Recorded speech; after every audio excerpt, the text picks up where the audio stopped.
Watu wengi wanaamini beef ya Diamond Platnumz na Alikiba imeanza juzi, lakini ukweli ni huu: hii vita ilianza zamani sana kuliko unavyofikiria.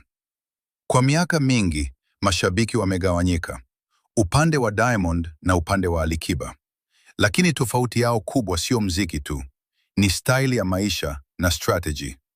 Diamond anajulikana kwa kazi nyingi, kolabo kubwa na promo kali.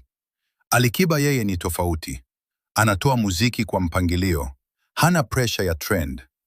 Kilichowashangaza watu 2026 ni kauli zilizotoka hivi karibuni. Watatoa ngoma zingine na zingine na zingine na zingine na zingine na zingine na zingine na zingine na zingine na zingine, watatoa zingine kunatoa nyingine moja. Lakini kumbuka, zamani pia Diamond aliwahi kuonekana akiwashambulia wengine kwa maneno makali. Kama kuna kiumbe chochote kinafanya mziki nchi hii kinaniweza kisogee mbele yangu. Iweke ile misumari, nikaka namba 1 2 3 nakuja kenge yote nasogea hapa. Mpaka sasa hivi nataka Sasa swali ni, je, hii ni strategy ya promo au ni beef ya kweli?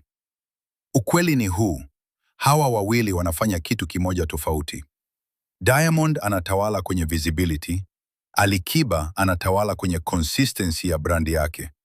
Na hii ndiyo sababu mashabiki hawaishi kubishana kila siku. Lakini ukweli mkubwa ambao watu wengi hawakubali ni huu: bila huyu mmoja, huyu mwingine asingekuwa na ushindani wa kweli. So swali langu kwako, nani ni legend wa kweli kati ya hawa wawili? Comment chini na usisahau kufollow kwa stori zaidi kali kama hii.